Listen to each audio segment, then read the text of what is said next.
तो hi guys, welcome है आप लोगों को।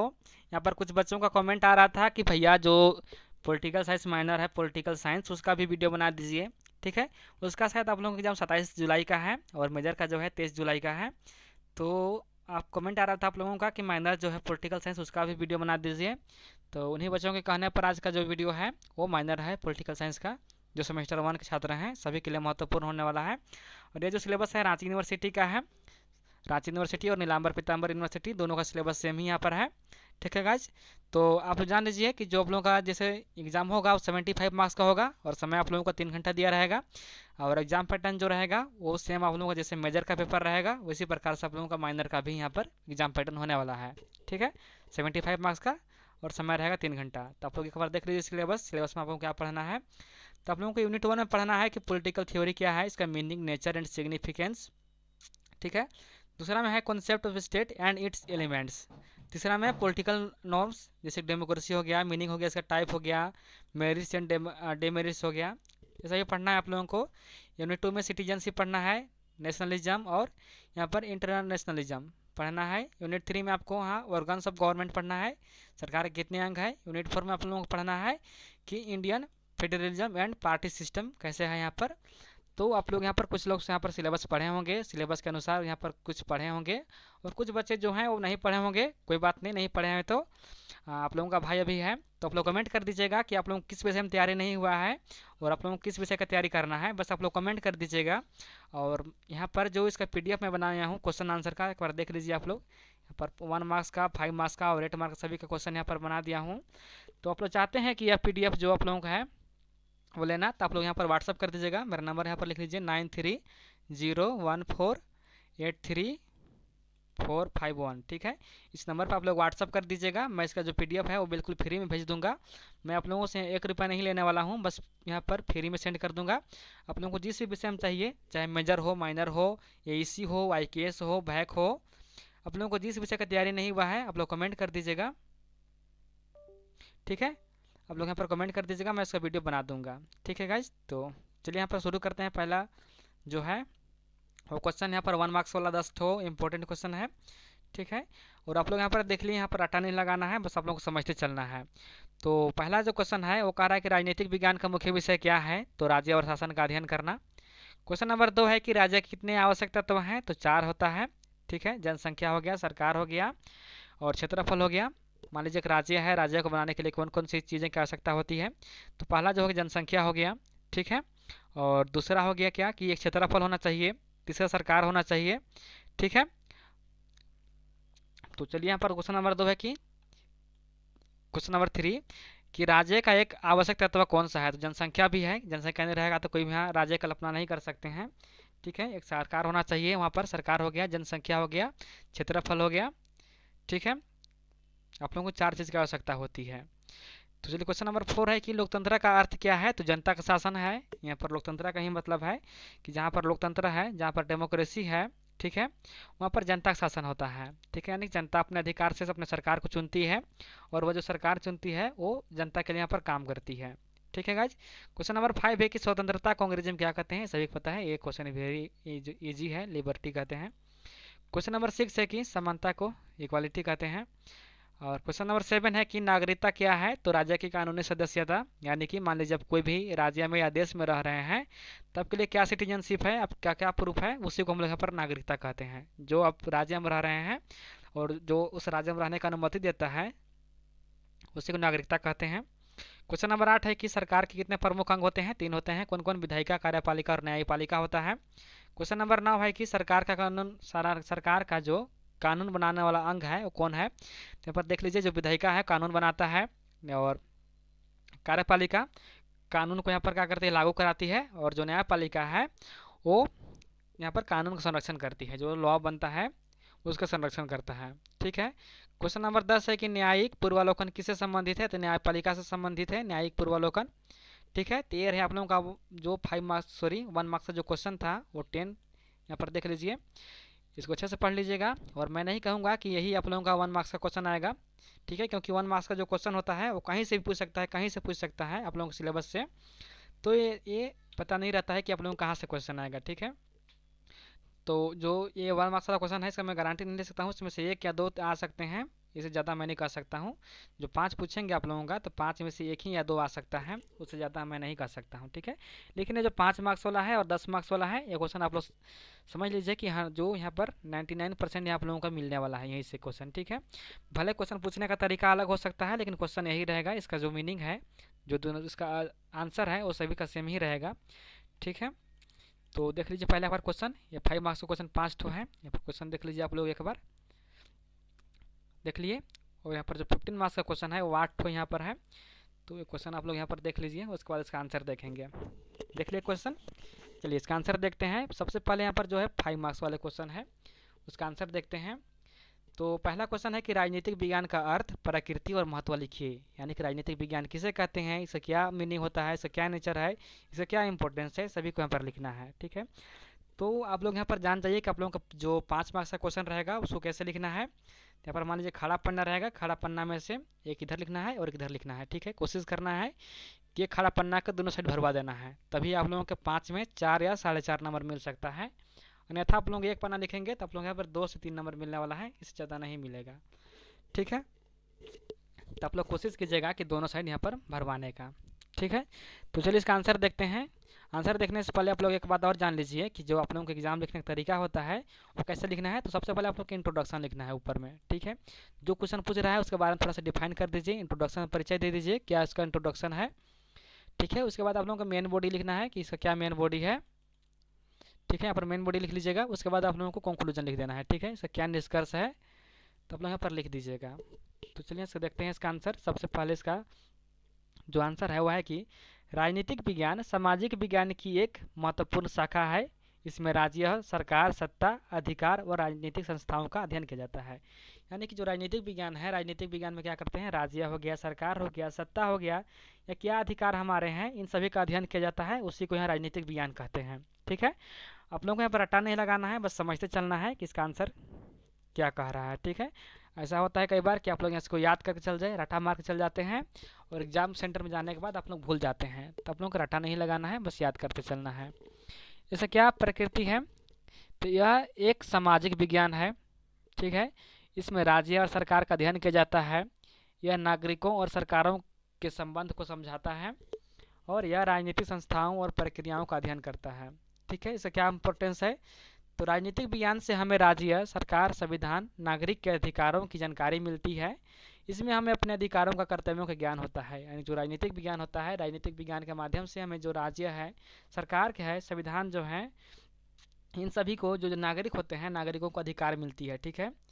जो इनका अधिकार का अधिकार है, अधिकार की जानकारी यहाँ पर मिलती है, ठीक है। तो यहाँ पर जान समझ गए कि क्या होता है जो राजनीतिक विज्ञान होता है। राजनीतिक विज्ञान में हमें क्या हमारे यहाँ पर राइट्स हैं, क्या अधिकार है, उसकी जानकारी मिलती है। इसमें हमें अपने अधिकारों और कर्तव्यों का ज्ञान होता है, ठीक है। राजनीतिक विज्ञान एक जागरूक और जिम्मेदार नागरिक बनाने में सहायक करता है। यानी जो राजनीतिक विज्ञान है किसी भी व्यक्ति को, किसी भी नागरिक को एक जागरूक और जिम्मेदार पर नागरिक बनाने का कोशिश करती है, ठीक है। देख लीजिए यहाँ पर राज्य के 4 आवश्यक तत्वों का व्याख्या कीजिए। तो अभी मैंने बताया कि जो राज्य के 4 तत्व होते हैं, जनसंख्या हो गया, सरकार है, एक निश्चित भूभाग यानी क्षेत्रफल हो गया, और तीसरा संप्रभुता, ठीक है। संप्रभुता होने के जो राज्य हैं वो राज्य को बनाने के लिए यहाँ पर 4 चीज़ें की आवश्यकता होती है। तो इसका आंसर देख लीजिए कि राज्य एक राजनीतिक संस्था है। राज्य के अस्तित्व के लिए 4 आवश्यक तत्व होते हैं। कौन कौन होते हैं, तो जनसंख्या होना चाहिए, यानी कि राज्य में रहने वाले लोगों को जनसंख्या कहा जाता है। मान लीजिए कोई भी यहाँ पर क्षेत्रफल है, क्षेत्र है यहाँ पर, तो यहाँ पर जो आदमी रहते हैं उसी को जनसंख्या कहते हैं, ठीक है। जनसंख्या के बिना राज्य की कल्पना नहीं की जा सकती है। यानी कि मान लीजिए यहाँ पर तो क्षेत्रफल है लेकिन इसमें कोई रह नहीं रहा है, तो इसको हम लोग यहाँ पर राज्य नहीं कहेंगे, ठीक है। तो राज्य बनने के लिए यहाँ पर 4 चीज़ें की आवश्यकता होती है। चलिए दूसरा क्या है, निश्चित भूभाग यानी क्षेत्रफल। राज्य का एक निश्चित क्षेत्र या सीमा होनी चाहिए, ठीक है। यानी कि यहाँ पर फिक्स किया जाना चाहिए। मान लीजिए झारखंड है ये, तो झारखंड का कुछ तो बॉर्डर है ना यहाँ पर, कि यहाँ पर इधर बॉर्डर यहाँ पर है, इससे आगे झारखंड, यहाँ पर झारखंड है, उससे आगे अलग अलग स्टेट है, ठीक है। तो इस प्रकार से यहाँ पर एक निश्चित क्षेत्र छोड़ना चाहिए कि यहाँ पर एक राज्य है, ठीक है। तीसरा क्या होना चाहिए, सरकार होना चाहिए। यानी कि सरकार राज्य का संचालन करती है और कानून व्यवस्था बनाए रखती है। ठीक है, यहाँ पर राज्य में किसी प्रकार की कोई यहाँ पर होता है, किसी प्रकार का यहाँ पर कोई यहाँ पर कमी होती है, तो उस कमी को दूर करने के लिए यहाँ पर सरकार की आवश्यकता होती है। ठीक है, जो जनता है, जनता को और राज्य को सुचारू रूप से चलाने के लिए यहाँ पर सरकार की आवश्यकता होती है। बिना सरकार के यहाँ पर राज्य नहीं हो सकते हैं। ठीक है, चौथा क्या है, संप्रभुता। यानी कि संप्रभुता का अर्थ है कि राज्य के सर्वोच्च शक्ति, राज्य अपने आंतरिक और बाहरी मामलों में स्वतंत्र होती है। यानी कि जो राज्य है वो अपना राज्य में क्या निर्णय लेना है, ये सभी को निर्णय लेने के लिए वह बिल्कुल स्वतंत्र होता है। वह किसी भी मामले में यहाँ पर निर्णय ले सकता है। ठीक है, जनसंख्या, निश्चित भूभाग हो गया, सरकार और संप्रभुता, राज्य के 4 आवश्यक तत्व होते हैं। ठीक है, समझ गए। चलिए आगे चलते हैं। अगला क्वेश्चन है कि लोकतंत्र का अर्थ बताते हुए इसके गुण और दोष को लिखिए। तो लोकतंत्र का अर्थ है कि जनता का शासन। लोकतंत्र में जनता अपने प्रतिनिधि को चुनती है और वे सरकार चलाते हैं। यानी कि जो लोकतंत्र होता है, लोकतंत्र में क्या करते हैं कि जनता जो है, जनता वोट के माध्यम से अपने सरकार को चुनती है, अपने प्रतिनिधि को चुनती है, और जो प्रतिनिधि को चुनते हैं वह जनता के लिए यहाँ पर कानून बनाते हैं और यहाँ पर जनता की सेवा करते हैं। लोकतंत्र के क्या क्या गुण हैं, तो जनता को सरकार चुनने का अधिकार मिलता है, नागरिकों को स्वतंत्रता और समानता मिलती है। यानी कि यहाँ पर किसी भी नागरिक सभी प्रकार से स्वतंत्र है, कोई में नीच ऊंच की भावना नहीं रहती है, सभी लोग कानून के नज़र में समान है। ठीक है, तीसरा क्या है कि सरकार जनता के प्रति उत्तरदायी होती है। यानी कि सरकार जो है वो जनता के प्रति जवाबदेही होता है। सरकार मान लीजिए कुछ भी कर रहा है यहाँ पर, तो यहाँ पर जनता का अधिकार है राइट टू इन्फॉर्मेशन के अनुसार, जो 2005 में लागू किया गया था, आरटीआई इसको बोलते हैं शॉर्ट में। इसके तहत आप लोग यहाँ पर सरकार से सीधे सवाल पूछ सकते हैं और सरकार को बताना पड़ेगा। ठीक है, चलिए अगला क्वेश्चन, यहाँ पर अगला गुण जो है, सत्ता का शांतिपूर्ण परिवर्तन संभव है। यानी कि जो सत्ता है, मान लीजिए तानाशाही कर रहा है, तब लोग वोट के माध्यम से उस सरकार को हटा सकते हैं। ठीक है, यानी कि जनता सरकार को चुन ही सकती है और जनता ही सरकार को हटा भी सकती है। ठीक है, तो लोकतंत्र में ही होता है मुख्य रूप से कि जो जनता होती है, जनता यहाँ पर मुख्य भूमिका निभाते हैं। यानी कि सरकार को चुनती है और सरकार को हटा भी सकती है, जनता में इतना पावर होती है। ठीक है, और यहाँ पर देख लीजिए कि लोकतंत्र के क्या क्या दोष हैं। तो लोकतंत्र या जो होता है, निर्णय लेने में अधिक समय लग सकता है। यानी कि मान लीजिए कोई यहाँ पर लॉ आया, कोई भी विधिक आया, यानी कि कोई कानून आया, तो उसको पास कराने के लिए 3 जगह पर जाना पड़ता है। विधायिका कानून बनाती है, ठीक है, न्यायपालिका उसको यहाँ पर कार्यपालिका लागू कराती है। तो यहाँ पर यह जो प्रोसेस है, और लास्ट में जो राष्ट्रपति होता है, राष्ट्रपति का यहाँ पर अंतिम निर्णय आता है, तभी कोई कानून यहाँ पर बन सकता है। ठीक है, तो यह जो प्रोसेस होता है, लंबा प्रोसेस होता है, इसमें काफ़ी समय लग सकता है। यानी कि कोई भी कानून बनाने के लिए या कोई भी योजना लाने के लिए यहाँ पर काफ़ी समय लगता है लोकतंत्र में। तो पहला दोष इसका यह हो गया कि यहाँ पर 2 समय लगता है। ठीक है, दूसरा क्या दोष क्या है, तो कभी कभी अयोग्य नेता भी चुने जा सकते हैं। यानी कि कई बार से क्या होता है कि अनपढ़ नेता जो होते हैं उसको सरकार बना देते हैं, जिससे क्या करता है कि वो सुचारू रूप से अपना राज्य को या सरकार जो राज्य होता है या देश होता है उसको नहीं चला पाता है। ठीक है, तो कभी कभी जो नेता होते हैं वो सक्षम नहीं होते हैं राज्य या देश को चलाने के लिए, तो कभी कभी ऐसा हो सकता है लोकतंत्र में। तीसरा जो है, चुनाव में धन और जाति का प्रभाव हो सकता है। यानी कि आप लोग देखे होंगे कि जो चुनाव जब होता है तो जो नेता लोग होते हैं वो अपने गांव में रातों रात पैसा बांट देते हैं। ठीक है, आप लोग देखे होंगे, चाहे कहते हैं कि तुम मेरे फलाने जाति का हो, तुम हमको वोट दो, ठीक है, मैं तुम्हारे लिए काम करूंगा, ऐसा भी होता है। तो लोकतंत्र के दोष हैं। ठीक है, पर निष्कर्ष देख लीजिए अंतिम में कि कुछ कमियां के बावजूद लोकतंत्र जनता के लिए सबसे अच्छा शासन माना जाता है। यानी कि लोकतंत्र में कुछ कमियां तो है, लेकिन इसके बावजूद भी जो लोकतंत्र है, लोकतंत्र को सबसे अच्छा शासन माना जाता है। क्यों माना जाता है? क्योंकि यहाँ पर जो जनता होती है, जनता सीधे यहाँ पर जो सरकार होती है, सरकार जनता के प्रति उत्तरदायी होती है। जनता के पास बहुत पावर है, वो सरकार को चुन भी सकती है और चुन सकती है तो उसको हटा भी सकती है।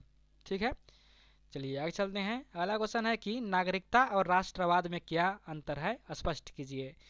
तो नागरिकता किसे कहते हैं? नागरिकता किसी व्यक्ति की राज्य की कानूनी सदस्य होती है।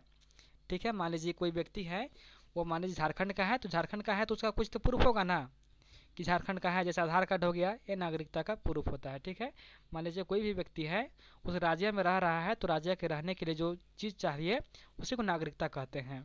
ठीक है, नागरिक को राज्य में कुछ अधिकार प्राप्त होते हैं और वह अपने कर्तव्यों का पालन करते हैं। यानी कि जो नागरिक होते हैं, नागरिकों को वहाँ कुछ अधिकार मिलता है। ठीक है, मन यहाँ पर शिक्षा का अधिकार होता है, नौकरी का अधिकार होता है, इस सभी का अधिकार यहाँ पर जनता को मिलती है। और इसके बदले में जो जनता होती है, वो जनता क्या करती है कि राज्य से जो राज्य के प्रति होती है उनको यहाँ पर जवाबदेही होती है, यानी कि कर्तव्य का पालन करते हैं, यानी कि किसी भी यहाँ पर इनलीगल काम नहीं करते हैं। ठीक है, उसको नागरिकता कहते हैं। दूसरा क्या है कि राष्ट्रवाद किसे कहते हैं?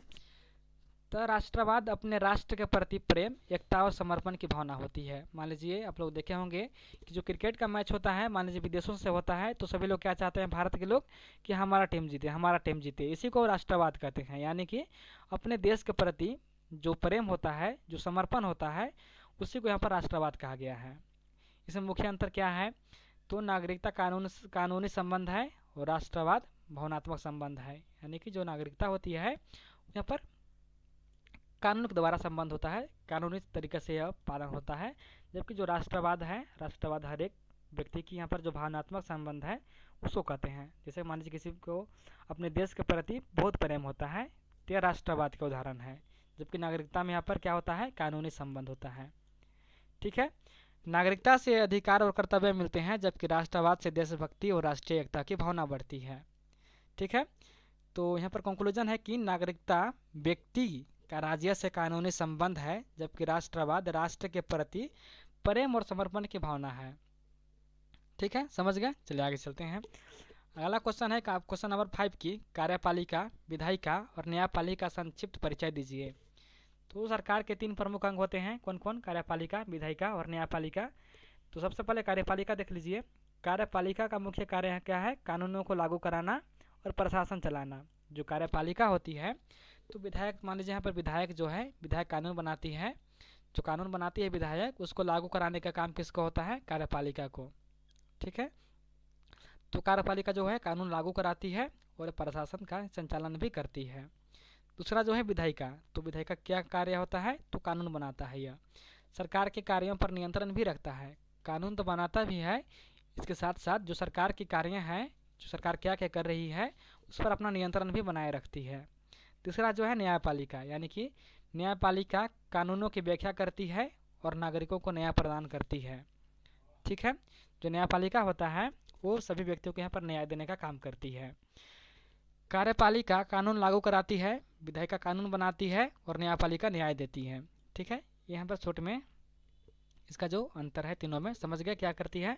जो विधायिका होती है कानून बनाती है, और मान लीजिए कोई विधायक यहाँ पर कानून बनाया, ठीक है, तो उसको कौन लागू कराता है? तो कार्यपालिका लागू कराती है।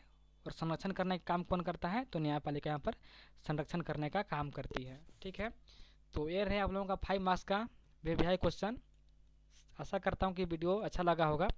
ठीक है, अब आगे देख लीजिए, यहाँ पर 10 मार्क्स का क्वेश्चन है। तो 10 मार्क्स का जो क्वेश्चन है उसको हम लोग नेक्स्ट पार्ट में करेंगे। यदि आप लोग कमेंट करते हैं कि इसका नेक्स्ट पार्ट चाहिए, तो मैं इसका नेक्स्ट पार्ट जो है उसको अपलोड कर दूंगा, बस आप लोग कमेंट कीजिएगा। ठीक है, यहाँ पर क्वेश्चन तैयार है, देख लीजिए आप लोग एक बार। क्वेश्चन यहाँ पर तैयार कर दिया हूँ। यदि आप लोग बोलते हैं इसका नेक्स्ट पार्ट आना चाहिए, तो मैं इसका नेक्स्ट पार्ट जो है उसको भी ला दूँगा। ठीक है, और आप लोग चाहते हैं कि इसका जो नोट है, जो यह क्वेश्चन आंसर का यहाँ पर PDF है, आप लोग को चाहिए, तो बस आप लोग कमेंट कर दीजिएगा और व्हाट्सअप में मैसेज कीजिएगा और बताइएगा कि किस सब्जेक्ट का आप लोग को नोट चाहिए। मैं आप लोगों को बिल्कुल फ्री में प्रोवाइड करूँगा। ठीक है गाइज, तो आशा करता हूँ कि यह वीडियो पसंद आया होगा। यदि वीडियो पसंद आ रहा होगा आप लोगों को, यदि आप लोगों को सीखने को मिल रहा होगा, आप लोगों के एग्ज़ाम में यहाँ पर हेल्प हो रहा होगा, तो आप लोगों से मेरा भी एक गुजारिश है कि आप लोगों को चैनल को सब्सक्राइब करना चाहिए। ठीक है, मैं आप लोगों के ही यहाँ पर उज्जवल भविष्य के लिए यहाँ पर वीडियो बना रहा हूँ, तो आप लोगों का कर्तव्य बनता है कि आप लोग चैनल को सब्सक्राइब कीजिए, वीडियो को लाइक कीजिए और वीडियो को अपने दोस्तों के पास शेयर कीजिए। ठीक है गाइज, और आप लोगों को किसी विषय में तैयारी नहीं हुआ है तो आप लोग कमेंट कर दीजिएगा, मैं उसका भी वीडियो बना दूंगा। मैं यहाँ पर हर एक बच्चा का कमेंट देखता हूँ, आप लोग क्या क्या कमेंट कर रहे हैं, सभी का कमेंट पढ़ता हूँ, और जहाँ तक मेरी कोशिश होती है मैं आप लोगों को वहाँ पर फुल सोल्यूशन देने का प्रयास करता हूँ। ठीक है, तो बस आप लोग कमेंट करके बता दीजिएगा, और नोट चाहिए तो व्हाट्सअप कर दीजिएगा। ठीक है, धन्यवाद।